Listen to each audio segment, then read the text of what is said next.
ಎಲ್ಲರಿಗೂ ನಮಸ್ಕಾರ. Asia net ಸುವರ್ಣ ನ್ಯೂಸ್ಗೆ ಸ್ವಾಗತ. ಕಲರ್ಸ್ ಕನ್ನಡದಲ್ಲಿ ಹೊಸದಾಗಿ 2 ಧಾರಾವಾಹಿಗಳು ಬರ್ತಾ ಇದೆ. ಅದರಲ್ಲಿ ಪವಿತ್ರ ಬಂಧನ ಕೂಡ ಒಂದು. ಪವಿತ್ರ ಬಂಧನ ಧಾರಾವಾಹಿಯಲ್ಲಿ ನಟಿ ರುಹಾನಿ ಶೆಟ್ಟಿ ಅವರು ಆಕ್ಟ್ ಮಾಡ್ತಾ ಇದ್ದಾರೆ. ಈ ಹಿಂದೆ ಕೂಡ ಅವರು ಒಂದಷ್ಟು ಧಾರಾವಾಹಿಗಳಲ್ಲಿ ಆಕ್ಟ್ ಮಾಡ್ತಾ ಇದ್ರು. ಸೂರಜ್ ಸಿಂಗ್ ಅವರು ನಾಯಕ ನಟನಾಗಿರುವಂತಹ ಧಾರಾವಾಹಿ. ಸೂರಜ್ ಸಿಂಗ್ ಅವರು ಇವಾಗ ದೇವದತ್ತ ದೇಶ್ಮುಖ್ ಆಗಿ ಕಾಣಿಸ್ಕೊಂಡಿದ್ದಾರೆ. ಈಗ ಅವರಿಗೆ ಟ್ರೈ ಮಾಡುವಂತ ಪಾತ್ರ. ಬನ್ನಿ ಈ ಬಗ್ಗೆ ಮಾತಾಡ್ಸೋಣ. ಹೇಗಿದ್ದೀರಾ ರುಹಾನಿ ಅವರೇ? ನಾನ್ ತುಂಬಾ ಚೆನ್ನಾಗಿದ್ದೀನಿ ಪದ್ಮ ಅವರೇ, ನೀವ್ ಹೇಗಿದ್ದೀರಾ? ನಾನ್ ತುಂಬಾ ಚೆನ್ನಾಗಿದ್ದೀನಿ. ಅಲ್ಲಿ ನಾನಿನ್ನ ಬಿಡಲಾರೆ ಅಂತ ಹೇಳಿ ಒಂದ್ ಧಾರಾವಾಹಿ ಮಾಡ್ತಾ ಇದ್ರಿ. ಅದಾದ ನಂತರ ಇವಾಗ ಪವಿತ್ರ ಬಂಧನಕ್ಕೆ ಬಂದು ಸೂರಜ್ ಸಿಂಗ್ ಅವರು ಏನ್ ದೇವದತ್ತ ದೇಶ್ಮುಖ್ ಎನ್ನುವಂತಹ ಪಾತ್ರವನ್ನ ಮಾಡ್ತಾ ಇದ್ದಾರೆ. ಅಲ್ಲಿ ಕೂಡ ನಾನಿನ್ನ ಬಿಡಲಾರೆ ಅಂತ ಹೇಳ್ತಾ ಇದ್ದೀರಾ. ಏನಿದು ನಿಮ್ಮ ಪಾತ್ರದ ಬಗ್ಗೆ ಹೇಳಿ. ನಾನಿದು ಮೋಸ್ಟ್ ಎಕ್ಸ್ಪೆಕ್ಟೆಡ್ ಕ್ವಶನ್ ಇದು. ಯಾಕಂದ್ರೆ ನಾನು ಆಕ್ಚುಲಿ ಇನ್ನೊಂದು ಪ್ರಾಜೆಕ್ಟ್ ಮಾಡೋದಕ್ಕೆ ನಮ್ ಜನನೇ ಕಾರಣ ಅಂತ ಅನ್ಸುತ್ತೆ. ಯಾಕಂದ್ರೆ ನಾನು ಕಾರಣಾಂತರಗಳಿಂದ ನಾನನ್ನ ಬಿಡಲಾರೆಯಿಂದ ಆಚೆ ಬಂದೆ. ಬಟ್ ಜನ ನನಗೆ ಆ ಪಾತ್ರಕ್ಕೆ ಕೊಟ್ಟಿರೋ ಪ್ರೀತಿ ಒಂದು ಇದೆಯಲ್ಲ, ನಾನು ಆಲ್ಮೋಸ್ಟ್ 3 ತಿಂಗಳಾಗಿದೆ ನಾನು ಆ ಪ್ರಾಜೆಕ್ಟ್ ನ ಬಿಟ್ಟು. ಹೊಸೊಬ್ರು ಬಂದಿದ್ದಾರೆ. ಬಟ್ ಇವತ್ತಿಗೂ ಆಚೆ ಹೋದ್ರೆ ಮಾಯಾ ಮ್ಯಾಮ್, ನಿಮ್ಮನ್ನೇ ನಾವು ಮಾಯಾ ಮ್ಯಾಮ್ ಅಂತ ಕರೆಯೋದು, ನಾವ್ ಯಾರನ್ನು ಮಾಯಾ ಅಂತ ಕರೆಯೋಕೆ ರೆಡಿ ಇಲ್ಲ. ಇವತ್ತಿಗೂ ಆ ಪಾತ್ರನ ಜನ ಎಷ್ಟು ಇಷ್ಟಪಟ್ರು ಅಂದ್ರೆ ನನ್ಗೆ ಅದು ನೋಡಿದ್ರೆ ಒಂಥರ ಖುಷಿ ಆಗುತ್ತೆ. ಯಾವುದೇ ಫೋಟೋಸ್ ಹಾಕ್ಲಿ, ಯಾವುದೇ ವಿಡಿಯೋಸ್ ಹಾಕ್ಲಿ, ಅದು ಸಂಬಂಧ ಇಲ್ಲದೆ ಇರುತ್ತೆ ಸೀರಿಯಲ್ಗೆ. ಇವ್ರುಗಳ ಕಮೆಂಟ್ ಅದೇ, ಮಾಯಾ ಮೇಡಮ್ ಎಲ್ಲಿ ಹೋಗಿದ್ದೀರಾ, ಬನ್ನಿ ಮತ್ತೆ ಬನ್ನಿ ಅಂತ.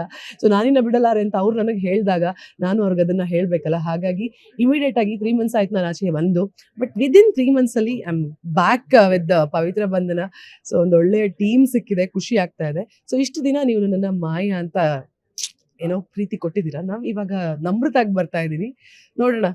ಇವಾಗ ಇದ್ರಲ್ಲಿ ನಮ್ಮ ಸೂರಜ್ ಅವ್ರದ್ದು ಹೊಸ ಎಂಟ್ರಿ ಆಗಿದೆ. And Namrata is always behind ಯಾರು ದೇವ್ ಕ್ಯಾರೆಕ್ಟರ್. ಸೊ ತುಂಬಾ ಚೆನ್ನಾಗಿದೆ ಒಂಥರ ಸ್ಟೋರಿ. ಮಾಯಾ ಅಷ್ಟು ಕ್ರೂಯಲ್ ಇಲ್ಲ ಇಲ್ಲಿ ನಾನು. ಸೊ ಅದು ಒಂದ್ ಸ್ವಲ್ಪ ಖುಷಿ ಇದೆ ನನ್ಗೆ. ನಿಮ್ಮ ಕರಿಯರ್ ಶುರು ಮಾಡಿದಾಗಿಂದ ರಾಜಾರಾಣಿ ಇರ್ಬೋದು, ಜೊತೆಗೆ ನಾನಿನ್ನ ಬಿಡಲಾರೆ ಇರ್ಬೋದು, ಆಮೇಲೆ ಮರಳಿ ಮನಸ್ಸಾಗಿದೆ ಇರ್ಬೋದು,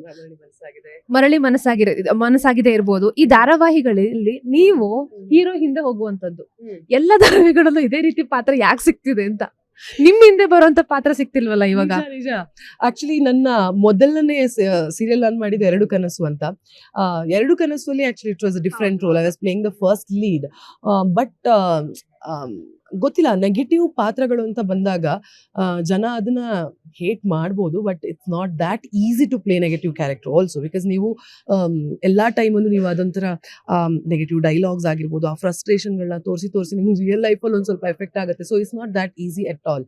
ಸೊ ಜನ ನಿಮ್ಗೆ ಬಂದು ನೆಗೆಟಿವ್ ಪಾತ್ರಗಳನ್ನ ಇಷ್ಟಪಡ್ತಾರೆ ಅಂದ್ರೆ ನೀವು ಆ ಥರ ಎಫರ್ಟ್ ಹಾಕಿದೀರಾ ಅಂತ ಒಂದು I mean the main reason ಅದು. ಅಂಡ್ ಇವ್ರು ಕೇಳಿದ ಹಾಗೆ ಎಲ್ಲ ಸೀರಿಯಲಲ್ಲೂ ನೀವು ಏನೋ ಹೋಗ್ತೀರಾ ಅಂತ ಹೇಳ್ದಂಗೆ ಹೌದಲ್ವಾ. ಬಟ್ ಯಾರಾದ್ರೊಬ್ರು ಹೀರೋ ಹಿಂದೆ ಹೋದ್ರೆ ಅಲ್ವಾ ಹೀರೋಗೆ ಇನ್ನ ಸ್ವಲ್ಪ ಡಿಮಾಂಡ್ ಕ್ರಿಯೇಟ್ ಆಗೋದು. ಸೊ ಹಾಗಾಗಿ ಆಮೇಲೆ ಏನಂದ್ರೆ ಇವ್ರು ನೆಗೆಟಿವ್ ಪಾತ್ರಕ್ಕೆ obviously they want summon ಹುಸ್ little glamour. ನನಗೆ ನೆಗೆಟಿವ್ ಪಾತ್ರಗಳು ಮೇಜರ್ಲಿ ಬರ್ತಾ ಇರೋದಕ್ಕೆ ಮೇನ್ ರೀಸನ್ ಏನಂದ್ರೆ ದೇ ಲೈಕ್ ದ ವೇ. ನಂಗೆ ಗೊತ್ತಿಲ್ಲ, ನಾನು ಚೆನ್ನಾಗಿ ಡ್ರೆಸ್ ಮಾಡ್ಕೋಬೋದೇ ಇರೋ ಗೊತ್ತಿಲ್ಲ. ಬಟ್ ಎಲ್ಲರ ತಲೆಯಲ್ಲಿ ಹಾಗೆ ಇದೆ, ಇವರು ತುಂಬಾ ಚೆನ್ನಾಗಿ ಡ್ರೆಸ್ ಮಾಡ್ಕೋತಾರೆ, ಇವ್ರು ಸ್ಟೈಲಿಂಗ್ ಚೆನ್ನಾಗಿದೆ, so she suits that character, attitude ನ ಚೆನ್ನಾಗಿ ಕ್ಯಾರಿ ಮಾಡ್ತಾರೆ ಅಂತ. So I like it. ಆ ಥರ ಆ ಪಾತ್ರಗಳು ಒಂದ್ ಸ್ವಲ್ಪ ಅಳುಮುಂಜಿ ಪಾತ್ರಕ್ಕಿಂತ ಈ ಥರ ಒಂದ್ ಸ್ವಲ್ಪ ಸ್ಟೈಲಿಶ್ ಆಗಿ ರೆಡಿ ಆಗಿಬಿಟ್ಟು ಒಂದ್ ಸ್ವಲ್ಪ ಆ ಆಟಿಟ್ಯೂಡ್ ಕ್ಯಾರಿ ಮಾಡುವಂತ ಇದೆಲ್ಲ ನನಗೆ ತುಂಬಾ ಇಷ್ಟ ಆಗುತ್ತೆ. So I am okay with this, I am happy with this. ನಾನಿನ್ನ ಬಿಡಲಾರೆ ಧಾರಾವಾಹಿಯನ್ನ ಯಾಕೆ ಬಿಟ್ರಿ ಅಂತ ವೀಕ್ಷಕರು ಈಗಲೂ ಕೇಳ್ತಾ ಇದ್ದಾರೆ ಅಂತ ಹೇಳಿದ್ರೆ ಉತ್ತರ ಕೊಡೋದು ಎಷ್ಟು ಕಷ್ಟ? ಉತ್ತರ ಕೊಡೋದು ಕಷ್ಟ ಅಂತ ನಾನೇನು ಹೇಳಲ್ಲ. ನನ್ನ ಒಂದು ಇವಾಗ ಆಲ್ಮೋಸ್ಟ್ 2017 ಇಂದ ನಾನು ಇಂಡಸ್ಟ್ರಿ ಇದ್ದೀನಿ. ನೀವು ಹೇಳಿದ ಹಾಗೆ ಹೀರೋ ಹಿಂದೆ ಹೋಗೋ character, I am okay with that. Being an artist ಅದೆಲ್ಲ ಏನೂ ಪ್ರಾಬ್ಲಮ್ ಇಲ್ಲ. ಬಿಕಾಸ್ ಐ ನೋ ನನ್ನ ಕ್ಯಾರೆಕ್ಟರ್ಗೆ ಯಾವ ಥರ ಇಂಪಾರ್ಟೆನ್ಸ್ಗಳು ಬರುತ್ತೆ, ಅದು ಯಾವ ಥರ ಪೋರ್ಟ್ರೇ ಆಗುತ್ತೆ, ಅದು ಇಂಪಾರ್ಟೆಂಟ್ ಆಗುತ್ತೆ. ಇವಾಗ ಒಂದು ಯಾವುದೇ ಪ್ರಾಜೆಕ್ಟ್ ಆಗಿರ್ಬೋದು, ನೀವು ಒಂದು ಪ್ರಾಜೆಕ್ಟ್ ಒಪ್ಕೊಳ್ಳೋ ಮುಂಚೆ ನೀವು ಕತೆ ಕೇಳಿರ್ತೀರಾ. ನಿಮಗೆ ಕತೆ ಹೇಳ್ದೆ ನೀವು ಯಾರು ಒಪ್ಕೊಳ್ಳಲ್ಲ, ಮೇಜರ್ಲಿ ನನಗೆ ಗೊತ್ತಿಲ್ಲ. ಸೊ ಕತೆ ಕೇಳಿದಾಗ ನೀವೊಂದು ಏನೋ ನಿಮ್ಮ ಕ್ಯಾರೆಕ್ಟರ್ ಈ ಥರ ಇದೆ, ಅದಕ್ಕೆ ಇಷ್ಟೊಂದು ವೇಟೇಜ್ ಇದೆ ಅಂದಾಗ ನೀವೊಂದು ಖುಷಿಲಿ ಒಪ್ಕೊಂಡಿರ್ತೀರಾ, ನಿಮ್ದೊಂದು 200% ಎಫರ್ಟ್ ಹಾಕಿರ್ತೀರಾ. ಅದು ಬರ್ತಾ ಬರ್ತಾ ಎಲ್ಲಿ ಕಮ್ಮಿ ಆಗ್ತಾ ಹೋಗುತ್ತೆ, ನಿಮ್ಮ ಇಂಪಾರ್ಟೆನ್ಸ್ ಕಮ್ಮಿ ಆಗ್ತಾ ಹೋಗುತ್ತೆ. ಅವಾಗ ನೀವು ಮಾಡಿದ ಕೆಲಸ, ಅಯ್ಯೋ ನಾನು ಇಷ್ಟೊಂದು ಎಫರ್ಟ್ ಹಾಕಿ ಯಾಕೆ ಈ ಪಾತ್ರ ಈ ಥರ ಆಗ್ತಾ ಇದೆ ಅಂತ ನಿಮ್ಮ ಮನಸ್ಸಿಗೆ ಬಂದೇ ಬರುತ್ತೆ. ಸೊ ಹಾಗಾಗಿ ಐ ಬಿಲೀವ್ ಏನಂದ್ರೆ ಅಂತ ಹೇಳಿದ್ರೆ, ನನ್ನ ಕೆಲಸ ಅಂತ ಬಂದಾಗ ಐ ಪುಟ್ ಮೈ 200%. ನನ್ನ ಪಾತ್ರಗಳನ್ನ ನಾನು ಐ ಹ್ಯಾವ್ ಗಿವನ್ ಜಸ್ಟಿಫೈ ಅಂತ ಇದಂತ ಅನ್ಕೊಡ್ತೀನಿ ಇಲ್ಲಿವರೆಗೂ. ಸೊ ಆ ಪಾತ್ರ ನನಗೆ ಅನಿಸಿದೆ ಏನಂದ್ರೆ it was like losing it's importance ಅಂತ ಅನ್ನಿಸ್ತು. ಹಾಗಾಗಿ ಇಟ್ಸ್ ಓಕೆ. ಆರ್ಟಿಸ್ಟ್ ಆದವ್ರಿಗೆ ನಿಮ್ಮ ಕೆಲಸ ಚೆನ್ನಾಗಿದ್ರೆ, ನೀವು ಜೆನ್ಯೂನ್ ಆಗಿ ಕೆಲಸ ಮಾಡ್ತಾ ಇದ್ರೆ ಪ್ರಾಜೆಕ್ಟ್ಗಳಿಗೇನು ಬರ ಇಲ್ಲ. ಖಂಡಿತವಾಗ್ಲೂ ಇದಲ್ಲ ಅಂದ್ರೆ ಇನ್ನೊಂದು ಇಮಿಡಿಯೇಟ್ ಆಗಿ ಬರುತ್ತೆ. ಇವಾಗ ಇವರು ನಮ್ಮ ಡೈರೆಕ್ಟ್ರು ಅಷ್ಟೇ, he knows me from very long. ಅವ್ರು ನನ್ನ ಕೆಲಸ ನೋಡಿದ್ದಾರೆ. ಅವ್ರಿಗೆ ನಮ್ಮ ಕೆಲಸ, ನಾವು ಹೇಗಿದ್ದೀವಿ ಸೆಟ್ಟಲ್ಲಿ, that is what important. So ಹಾಗಾಗಿ that is one more reason ಅಷ್ಟೇ ಹೇಳಕ್ ಇಷ್ಟಪಡ್ತೀನಿ. ಮತ್ತಿನ್ನೇನು ಜಾಸ್ತಿ ಡೀಪ್ ಆಗಿ ಹೋಗೋದು ಬೇಡ ನಾವು. ಓಕೆ, ಪವಿತ್ರ ಬಂಧನ ಧಾರಾವಾಹಿಯಲ್ಲಿ ಸೂರಜ್ ಸಿಂಗ್ ಅವರು ಆಕ್ಟ್ ಮಾಡಿರುವಂತದ್ದು ಬಿಗ್ ಬಾಸ್ ಮೂಲಕ ಅವರು ಒಂದಷ್ಟು ಮಹಿಳಾ ಅಭಿಮಾನಿಗಳನ್ನ ಸಂಪಾದನೆ ಮಾಡ್ಕೊಂಡಿದ್ದಾರೆ. ಸೊ ಈ ಸೀರಿಯಲ್ ಅಂತ ಬಂದಾಗ ವೀಕ್ಷಕರಿಗೆ ಒಂದ್ ಸ್ವಲ್ಪ ಟೈಮ್ ತಗೋಬಹುದೇನೋ, ಅಂದ್ರೆ ಸೀರಿಯಲ್ ನಿಜವಾದ ಜೋಡಿ, ಸೀರಿಯಲ್ ಅಲ್ಲಿ ಯಾರು ಜೋಡಿ ಇರ್ತಾರಲ್ಲ ಅದನ್ನ ರಿಸೀವ್ ಮಾಡೋದಕ್ಕೆ ಒಂದಷ್ಟು ಟೈಮ್ ತಗೋಬಹುದು. ಇವಾಗ ನೀವು ಬೇರೆ ಟ್ರೈ ಮಾಡ್ತಾ ಇದ್ದೀರಾ. ಸೊ ಕಮೆಂಟ್ಸ್ ಗಳೆಲ್ಲ ಹೆಂಗ್ ಬರ್ಬೋದು ಅಥವಾ ಜನರ ರೆಸ್ಪಾನ್ಸ್ ಹೇಗಿರ್ಬೋದು, ಏನಾದ್ರು ಒಂದ್ ಸ್ವಲ್ಪ ಇಮ್ಯಾಜಿನೇಷನ್ ಊಹೆ ಮಾಡ್ಕೊಂಡಿದ್ದೀರಾ? ಗೊತ್ತಿಲ್ಲ ಯಾವ ತರ ಜನ ಎಕ್ಸೆಪ್ಟ್ ಮಾಡ್ತಾರೆ ಅಂತ ನೋಡೋಣ. ಸೀರಿಯಲ್ ಶುರು ಆದ್ಮೇಲೆ ತುಂಬಾ ಚೆನ್ನಾಗಿ ಹೋಗ್ತಾ ಇದೆ ಟ್ರ್ಯಾಕ್. ಇದು ನಾವ್ ಇವಾಗ ಒಂದು 5-10 ಎಪಿಸೋಡ್ಗಳು ಶೂಟ್ ಆಗಿದೆ. I am very happy. ಯಾಕಂದ್ರೆ ಒಂಥರ ಖುಷಿ ಆಗುತ್ತೆ. ಇವರು ಬಿಗ್ ಬಾಸ್ ಇಂದ ಆಚೆ ಬಂದ್ರು, ಬಿಗ್ ಬಾಸ್ ಅಲ್ಲಿ ಹೋಗಿ ಓವರ್ ನೈಟ್ ಫುಲ್ ಸ್ಟಾರ್ ಆಗ್ಬಿಟ್ರು. ಅವರು ಸುಮಾರು ಹುಡುಗಿರು ಫ್ಯಾನ್ಸ್ ಆಗ್ಬಿಟ್ಟಿದ್ದಾರೆ. ಹುಡುಗರು ಎಲ್ಲರೂ ನೀವು ಹೇಳ್ದಂಗೆ ಅಲ್ಲೊಂದು ಕಪಲ್ ಬೇರೆ ಕ್ರಿಯೇಟ್ ಮಾಡ್ಕೊಂಡು, ಪೇಜ್ ಎಲ್ಲ ಕ್ರಿಯೇಟ್ ಮಾಡ್ಕೊಂಡು, ಅವ್ರು ರಾಶ್ರಿಕಾ ಇವ್ರದೆಲ್ಲ ತುಂಬಾ ನೀವೇ ಇರ್ಬೇಕಾಗಿತ್ತು ಆ ತರ ಕಮೆಂಟ್ಸ್ ಗಳು ಬರ್ತಾ ಇದೆ.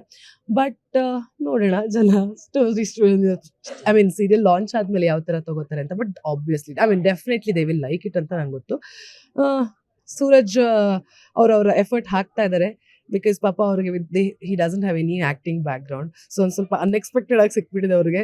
So he is putting his effort 200% ಹಾಕ್ತಾ ಇದ್ದಾರೆ. ಸೊ ನಮ್ಮ ಕಡೆಯಿಂದ ನಾವು ಅವ್ರಿಗೆ ಹೆಲ್ಪ್ ಮಾಡ್ತೀವಿ. And we will always support new comers ಆಗಿರ್ಬೋದು, ಯಾರ್ದು ಆಗಿರ್ಬೋದು. ಸೊ ನೋಡೋಣ. ಇಲ್ಲಿ ರಾಶಿಕಾ ಬರ್ಬೇಕಿತ್ತು ಅಂತ ಸುಮಾರು ಜನದ್ದು ಕಮೆಂಟ್ ಇತ್ತು, ಅಂಡ್ ಕೆಲವೊಂದು ಸ್ಪಂದನ ಯಾರೋ ಬರ್ಬೇಕಿತ್ತು ಅಂತೆಲ್ಲ ಕಮೆಂಟ್ ಇತ್ತು. ಬಟ್ ನೋಡೋಣ ಜನ ಹೇಗೆ ರಿಸೀವ್ ಮಾಡ್ತಾರೆ ಅಂತ. But definitely you guys will like it. ಈಗ ನಿಮ್ ಕಮೆಂಟ್ಸ್ ಗಳ ಬಗ್ಗೆ ಎಲ್ಲ ಹೇಳ್ತಾ ಇದ್ರಿ. ಸೂರಜ್ ಸಿಂಗ್ ಅವರು ಬಿಗ್ ಬಾಸ್ ಹೋದ್ ಕೂಡಲೇ ಒಂದಷ್ಟು ಅಭಿಮಾನಿಗಳು ಉಟ್ಕೊಂಡ್ರು. ಕೆಲವೊಮ್ಮೆ ಹೇಳೋದುಂಟು ಬಿಗ್ ಬಾಸ್ ಹೋದ್ ಕೂಡಲೇ ಒಂದ್ ಸ್ವಲ್ಪ ಜನಪ್ರಿಯತೆ ತಲೆಗೆ ಇರುತ್ತೆ ಅಂತ. ಅನುಷಾ ರಾವ್ ಅವರು ನಮ್ ಜೊತೆ ಹೇಳ್ತಾ ಇದ್ರು ಸೂರಜ್ ಅವ್ರಿಗೆ ಅದು ಯಾವ್ದು ಇಲ್ಲ, ಏನೋ ಗೊತ್ತಿಲ್ಲ ಅಂತ ಅಂದ್ಕೂಡ್ಲೆ ಬಂದು ಕೇಳ್ತಾರೆ. ಹೊಸದಾಗಿರೋದಕ್ಕೆ ಆಕ್ಟಿಂಗ್ ಅದು ಇಂಪ್ರೂವ್ ಮಾಡ್ಕೋಬಹುದಾ, ಇದು ಇಂಪ್ರೂವ್ ಮಾಡ್ಕೊಬಹುದಾ, ಇದೆಲ್ಲ ಪ್ರಶ್ನೆಗಳನ್ನ ಕೇಳ್ತಾರೆ ಅಂತ. No, very sweet. ಆ ಥರ ಹೇಳಬೇಕು ಅಂದರೆ ನನ್ನ ಇಡೀ ತಂಡ ತುಂಬ ಇಷ್ಟ ಆಯಿತು. ಇವಾಗ ಅವ್ರಿಗೆ ಗೊತ್ತು. ಯಾಕಂದರೆ ನಾವು ಐ ಆಮ್ ನಾಟ್ ಸೇಯಿಂಗ್ ನಾವು ಸೀನಿಯರ್ ಅಂತ ಆ ಥರ ಅಂತಲ್ಲ. ಬಟ್ ಅವ್ರು ಗೊತ್ತಲ್ಲ ನಾವು ಒಂದು ಸ್ವಲ್ಪ ಇಷ್ಟು ಪ್ರಾಜೆಕ್ಟ್ಗಳನ್ನ ಮಾಡಿದ್ದೀವಿ. ಸೊ ನಮಗೆ ಡೈಲಾಗ್ ಡೆಲಿವರಿ ಮಾಡೋದೇನು ಹೊಸದಲ್ಲ. ವಿ ಕ್ಯಾನ್ ಫಿನಿಶ್ ಒನ್ ಟೇಕಲ್ಲಿ ನಾವು ಮುಗಿಸ್ತೀವಿ ಅಂತ. ಪಾಪ ಅವ್ರು ಫಸ್ಟ್ ಡೇ ಬಂದಾಗ ತುಂಬ ಒಂದು ಸ್ವಲ್ಪ ಏನೋ ಹೇಳ್ತಾರೆ, ಸ್ವಲ್ಪ ಭಯ ಪಟ್ಕೊಂಡಿದ್ರು. ಭಯ ಇನ್ ದ ಸೆನ್ಸ್, ಎಲ್ಲರೂ ಇವಾಗ ಡೈಲಾಗ್ ಕ್ವಿಕ್ಕಾಗಿ ತಗೋತಾರೆ, ನನ್ನಿಂದಾಗಿ ಏನಾದ್ರು ತೊಂದರೆ ಆಗ್ಬೋದು ಆ ಥರ ಈ ಥರ ಅಂತ. ಪಾಪ ಸುಮಾರು ಟೇಕ್ಗಳಾಗಿದೆ. ಬಟ್ ಖಂಡಿತವಾಗ್ಲೂ ನಾನು ಅದೇ ಯಾವಾಗಲೇ ಹೇಳಿದ್ನಲ್ಲ, ಯಾಕಂದರೆ ನಮಗೆ ನಮ್ಮ ಸ್ಟ್ರಗಲ್ ಕೂಡ ಗೊತ್ತು. ನಾವು ನಮ್ಮ ಫಸ್ಟ್ ಪ್ರಾಜೆಕ್ಟ್ ಮಾಡಿದಾಗ ಇವನ್ ನಾವು ಹಾಗೇ ಸೈಕಲ್ ಹೊಡ್ಕೊಂಡೇ ಬಂದವರು. ಸೊ ನಾವೇನೋ ಸೂಪರ್ ಆಗಿ ನಾವೇನೋ ಕ್ಲಾಸಸ್ ಹೋಗಿ ಏನೋ ಇದು ಮಾಡ್ಕೊಂಡ್ ಬಂದವರಲ್ಲ. So I was telling him the same. He is very sweet. ತುಂಬಾ ಚೆನ್ನಾಗಿ ಅವರು ಇಂಪ್ರೂವ್ ಆಗ್ತಾ ಇದ್ದಾರೆ. ಬಿಕಾಸ್ ನಾವು ಡೇ 1 ನೋಡಿದಾಗಿಂತ ಇವಾಗ ನೋಡಿದ್ರೆ I can see that improvement. And ನಮ್ಮ ಕಡೆಯಿಂದ ನಮ್ಗೆ ಏನೂ ಪ್ರಾಬ್ಲಮ್ ಇಲ್ಲ. ಅದೇ ಹೇಳಿದಾಗ ನಾನು I was telling him the same. ತಲೆ ಕೆಡ್ಸ್ಕೊಬೇಡಿ, ಆರಾಮಾಗಿ ಚಿಲ್ ಮಾಡಿ. ಬಿಕಾಸ್ ನಾವು ಸ್ಟಾರ್ಟಿಂಗ್ ಇಂಡಸ್ಟ್ರಿಗೆ ಬಂದಾಗ ನಾವು ಹೀಗೆ ಇದ್ವಿ ಅಂತ. ಸೊ ಯಾ, ಧಾರಾವಾಹಿಯಲ್ಲಿ ಪೂರ್ತಿ ನಿಮ್ದು ಸ್ಟೈಲಿಶ್ ಪಾತ್ರಗಳು. ಸೊ ಕಾಸ್ಟ್ಯೂಮ್ಗಳೆಲ್ಲ ಹೇಗೆ ಪ್ರಿಪೇರ್ ಆಗ್ತೀರಾ? ಅಂಡ್ ನಾನು ಹೇಳ್ಬೇಕು, ಮೊದಲಿನ ತರದಿಂದ ಇಲ್ಲಿವರೆಗೂ ನಿಮ್ಮ ಕಾಸ್ಟ್ಯೂಮ್ಗಳು ನಿಜವಾಗ್ಲೂ ತುಂಬಾ ಚೆನ್ನಾಗಿರುತ್ತೆ. ಜ್ಯುವೆಲರಿ ಇರ್ಬೋದು, ಅಕ್ಸೆಸರೀಸ್ ಪ್ರತಿಯೊಂದು ಕೂಡ ತುಂಬಾ ಡಿಫ್ರೆಂಟ್ ಆಗಿರುತ್ತೆ. ಸೊ ಎಲ್ಲಿ ಕಲೆಕ್ಷನ್ಸ್ ಹೇಗ್ ಮಾಡ್ತೀರಾ, ಯಾವ ರೀತಿ ಶಾಪಿಂಗ್, ಐ ಮೀನ್ ಈ ಒಂದು ಕ್ಯಾರೆಕ್ಟರ್ಗೆ ಎಷ್ಟು ಖರ್ಚು ಮಾಡಿದ್ರಿ? ಆಕ್ಚುಲಿ ಹಾಗೆ ಹೇಳಬೇಕು ಅಂದ್ರೆ ನಿಜ, ಜನಗಳಿಗೆ ಅದೊಂಥರ ಹೇಗಂದ್ರೆ, ಇವಾಗ ನನ್ನ ಪಾತ್ರ ಇವಾಗ ಮಾಯಾ ಆಗಿರ್ಬೋದು ನಾನು ಮಾಡಿರೋದು. ಸ್ಪೆಷಲಿ ಮಾಯಾ ಆ್ಯಂಡ್ ಇವಾಗ ನಾನು ಕೊಟ್ಟಿರೋ ಜವಾಬ್ದಾರಿ ಹೆಂಗಿದೆ ಅಂತ ಹೇಳಿದ್ರೆ, ತುಂಬಾ rich character and she is very bold type and ಒಂದು ಕಂಪನಿನ ನೋಡ್ಕೊಳ್ಳೋ ಅಂತ ಹುಡುಗಿ. ಸೊ ಆ ಕ್ಯಾರೆಕ್ಟರ್ಗಳಿಗೆ ಕಮ್ಮಿ ಬಟ್ಟೆನೂ ಹಾಕೋಕ್ಕಾಗಲ್ಲ, ನಿಮ್ಗೆ ಅದು ಸ್ಕ್ರೀನಲ್ಲಿ ಎದ್ದು ಕಾಣಿಸುತ್ತೆ. ಸೊ ನಾನು ಮೋಸ್ಟ್ ಆಫ್ ದ ಟೈಮ್ ಏನು ಮಾಡೋದು, ನಾನು most of the time most of my clothes are from Zara, H&M. ನಾನು ಅದೇ ಅನ್ಕೋತೀನಿ, ಪರ್ಸನಲ್ ಯೂಸ್ಗೆ ಇಷ್ಟವರೆಗೂ ಮಾಡ್ತಾ ಇದ್ದೆ, ಇವಾಗ ಸೀರಿಯಲ್ಗೋಸ್ಕರ ಖರ್ಚು ಮಾಡ್ತಾ ಇದ್ದೀನಿ. ಬಟ್ ಪರವಾಗಿಲ್ಲ, at the end of the day ನಮ್ಮ ಕ್ಯಾರೆಕ್ಟರ್ ಹೈಲೈಟ್ ಆದರೆ ಅದೇ ನಮಗೆ ಇಂಪಾರ್ಟೆನ್ಸ್ ಅದು. ಸೊ ಹಾಗಾಗಿ ನಾನು ಜ್ಯುವೆಲ್ರೀಸ್ ಎಲ್ಲ ಎಲ್ಲಿ ಸಿಗುತ್ತೆ ಆ ಥರ ಮಾಲ್ಸಲ್ಲಿ ತುಂಬ ಶಾಪ್ ಮಾಡ್ತೀನಿ ಹೋದಾಗ, ಅಥವಾ ಆನ್ಲೈನ್ ಯಾವುದಾದ್ರೂ ನಮಗೆ ಆ ಥರ ಶಾಪ್ ಮಾಡ್ತೀನಿ. ಬಟ್ ಬಟ್ಟೆ ಎಲ್ಲ ಸೀರಿಯಲ್ಗೋಸ್ಕರ ನಾನು Zara, H&M and it's all mixed. But ಒಂದು ಸ್ವಲ್ಪ ಚೆನ್ನಾಗಿ ಕಾಣಿಸ್ಲಿ ಅಂತ ಚೆನ್ನಾಗಿ ಕ್ವಾಲಿಟಿನೇ ತಗೋತಾ ಇದ್ದೀನಿ. ಖರ್ಚು ಜಾಸ್ತಿ ಆಗ್ತಾ ಇದೆ. ಎಷ್ಟು ಖರ್ಚು ಮಾಡಿದ್ರಿ ಈಗ ಇಲ್ಲಿವರೆಗೆ ಈ ಧಾರಾವಾಹಿಗೋಸ್ಕರ? ಸದ್ಯಕ್ಕೆ ಈ ಧಾರಾವಾಹಿಗಂತಾನೆ ಐ ಥಿಂಕ್ ಇನ್ನ ಒಂದು 20 ಕಾಸ್ಟ್ಯೂಮ್ ಮಾಡಿದ್ದೀನಿ ಅಷ್ಟೇ. ಆ 20 ಕಾಸ್ಟ್ಯೂಮ್ಗೆ ಒಂದು 45,000 ಹೋಗ್ಬಿಟ್ಟಿದೆ, ಇನ್ಕ್ಲೂಡಿಂಗ್ ಎವ್ರಿಥಿಂಗ್ ಲೈಕ್ ಜ್ಯುವೆಲ್ರಿ ಅದು ಇದೆಲ್ಲ. ಸೊ ಅದು ವರ್ಕೌಟ್ ಆಗುತ್ತೆ. ಯಾಕಂದರೆ ಸ್ಟಾರ್ಟಿಂಗಲ್ಲಿ ನಾವು ಒಂದು ಸ್ವಲ್ಪ ಇದು ಮಾಡಿಬಿಟ್ಟು ಆ್ಯಂಡ್ ಮಾಯಾ ಕ್ಯಾರೆಕ್ಟರ್ ಕೂಡ ಅದೇ ಥರ ಇದ್ದಿದ್ದ ಕಾರಣ ಐ ಕ್ಯಾನ್ ರಿಪೀಟ್. ಅಂದರೆ ಒಂದು ಸ್ವಲ್ಪ ಸ್ಟೈಲಿಂಗ್ ಎಲ್ಲ ಚೆನ್ನಾಗಿ ಮಾಡಿಕೊಂಡು ಅಥವಾ ಒಂದು ಸ್ವಲ್ಪ ಏನು ಕಾಂಟ್ರಾಸ್ಟ್ ಏನೋ ಮಾಡ್ಕೊಂಡು ಒಂದು ಸ್ವಲ್ಪ ಆ ಬಟ್ಟೆಗಳನ್ನ ರಿಪೀಟ್ ಮಾಡ್ಬೋದು. ಸೊ ಸ್ಟಾರ್ಟಿಂಗಲ್ಲಂತೂ I bought everything new now. So ಖರ್ಚಾಗಿದೆ. ಸರಿ, ಓಕೆ. ಪವಿತ್ರ ಬಂಧನ ಧಾರಾವಾಹಿ ಇನ್ನು ಸ್ವಲ್ಪ ದಿನದಲ್ಲಿ ಬರ್ತಾ ಇದೆ. ಏನ್ ಹೇಳ್ತೀರಾ ವೀಕ್ಷಕರಿಗೆ ಕೊನೆಯದಾಗಿ? ಸೊ ಲಾಸ್ಟ್ ಇಯರ್ Jan 26ಗೆ ನಾನಿನ್ನ ಬಿಡಲಾರೆ ಲಾಂಚ್ ಆಗಿತ್ತು. ಸೊ ಜನ ಪಾಪ ತುಂಬ ನನಗೆ ಅದೇ ತುಂಬ ಖುಷಿ ಆಗುತ್ತೆ ಹೇಳಬೇಕು ಅಂದರೆ, ಈ ಪ್ರಾಜೆಕ್ಟ್ ನಿಮಗೋಸ್ಕರನೇ ಮಾಡ್ತಾ ಇದ್ದೀನಿ. To all my fans and well wishers, ನಿಮ್ಮ ಪ್ರೀತಿ ಅಭಿಮಾನ ನನ್ನ ಇವತ್ತು ಇಲ್ಲಿ ಕರ್ಕೊಂಡು ಬಂದಿದೆ. ಸೊ ಈ ಪ್ರಾಜೆಕ್ಟ್ನ ಖಂಡಿತವಾಗ್ಲೂ ನಿಮಗೋಸ್ಕರ ಡೆಡಿಕೇಟ್ ಮಾಡ್ತಾ ಇದ್ದೀನಿ. ನೋಡಿ, ಲಾಸ್ಟ್ ಇಯರ್ ಹೇಳ್ದಂಗೆ January 27ಗೆ ನಾನಿನ್ನ ಬಿಡಲಾರೆ ಲಾಂಚ್ ಆಗಿತ್ತು. ಈ ವರ್ಷ ಅದೇ ದಿನ ಪವಿತ್ರ ಬಂಧನ ಹೊಸ ಪ್ರಾಜೆಕ್ಟ್ ಮುಖಾಂತರ ಮತ್ತೆ ಕಲರ್ಸ್ ಕನ್ನಡ, ನನ್ನ ಮೊದಲನೇ ಪ್ರಾಜೆಕ್ಟ್ ಕಲರ್ಸ್ ಕನ್ನಡಗೆ ಬರ್ತಾ ಇದ್ದೀನಿ. ಸೊ ನೀವು ಅದೇನು ಮಾಯಾ ಕ್ಯಾರೆಕ್ಟರ್ಗೆ ನನಗೆ ಪ್ರೀತಿ ತೋರಿಸಿದ್ದೀರಾ ಅಥವಾ ಯಾವುದೇ ರೀತಿಯ ಇಲ್ಲಿವರೆಗೂ ಮಾಡಿರೋ ಸೀರಿಯಲ್ಗಳಿಗೆ ನನಗೆ ಏನು ಪ್ರೀತಿ ಸಪೋರ್ಟ್ ತೋರಿಸಿದ್ದೀರಾ, ಅದಕ್ಕಿಂತ ಇನ್ನೂ ಜಾಸ್ತಿ ತೋರಿಸಿ, ಹಾಗೆ ಕಂಟಿನ್ಯೂ ಆಗಿ ನಿಮ್ಮ ಸಪೋರ್ಟ್ ಇರಲಿ ಅಂತ ನಾನು ಕೇಳ್ಕೊತೀನಿ. ಥ್ಯಾಂಕ್ ಯು ಸೋ ಮಚ್ ನಿಮಗೂ ಮತ್ತು ನಿಮ್ಮ ಮೇಡಮ್ಗೆ ನಾನು ಪದ್ಮಶ್ರೀ ಅವರಿಗೆ ಒಂದು ಸ್ಪೆಷಲ್ ಥ್ಯಾಂಕ್ಸ್ ಹೇಳಲೇಬೇಕು. ಯಾಕಂದ್ರೆ ಐ ನೋ ಹರ್ ಫ್ರಮ್ ನನ್ನ ಮೊದಲನೇ ಚಿತ್ರ ಗಿರ್ಗಿಟ್ ಅಂತ ತುಳು ಮೂವಿ, ಬಟ್ ನ್ಯೂರಾನ್ ಅಂತ ಕನ್ನಡದಲ್ಲಿ ನಾನು ಮಾಡಿದ್ದು. ಪಾಪ ಅವತ್ತಿಂದ ಇವತ್ತಿನವರೆಗೂ her support is still the same. So ನಾನು ಇವತ್ತು ಅವ್ರನ್ನ ಸುಮಾರು ಟೈಮ್ ಆದ ನಂತರ ಮಾತಾಡ್ಸಿ ನಾನು ನೆನಪಿರತ್ತಾ ಅಂತ ಅನ್ಕೊಂಡೆ, but she is still the same. She is a sweet heart. So ಎಲ್ರಿಗೂ ಹಿಂಗೆ ಸಪೋರ್ಟ್ ಮಾಡ್ಕೊಂಡ್ ಬರ್ತಾರೆ ಅವರು. ಸೊ ಥ್ಯಾಂಕ್ ಯು ಇಷ್ಟು ಮಾತಾಡ್ಸಿದ್ದಕ್ಕೆ and for your interview and for your time. Thank you so much. Support ಯಾವಾಗ್ಲೂ ಇರುತ್ತೆ, ಕಲಾವಿದರಿಗೆ ಬೆಂಬಲ ಇದ್ದೇ ಇರುತ್ತೆ. ಅಂಡ್ ನಿಮಗೂ ಮತ್ತು ನಿಮ್ಮ ಧಾರಾವಾಹಿಗೂ ಸಿಕ್ಕಾಪಟ್ಟೆ ಒಳ್ಳೇದಾಗ್ಲಿ. Thank you so much. Yes ಇಷ್ಟೊತ್ತು ಏಷ್ಯಾನೆಟ್ ಸುವರ್ಣ ನ್ಯೂಸ್ ಜೊತೆಗೆ ಪವಿತ್ರ ಬಂಧನದ ಬಗ್ಗೆ ಮಾಹಿತಿಯನ್ನ ಹಂಚ್ಕೊಂಡಿದ್ದೀರಾ. ಆದಷ್ಟು ಬೇಗ ತೆರೆ ಮೇಲೆ ಕಾಣಿಸ್ಕೊಳ್ಳಿ ಅಂತ ಹೇಳ್ತೀನಿ. Thank you so much. Yes, ಇದಾಗಿತ್ತು ರುಹಾನಿ ಶೆಟ್ಟಿ ಅವರ ಮಾತುಗಳು. ನೇರ ದಿಟ್ಟ ನಿರಂತರ ಸುದ್ದಿಗಾಗಿ ನೋಡ್ತಾ ಇರಿ ಏಷ್ಯಾನೆಟ್ ಸುವರ್ಣ ನ್ಯೂಸ್.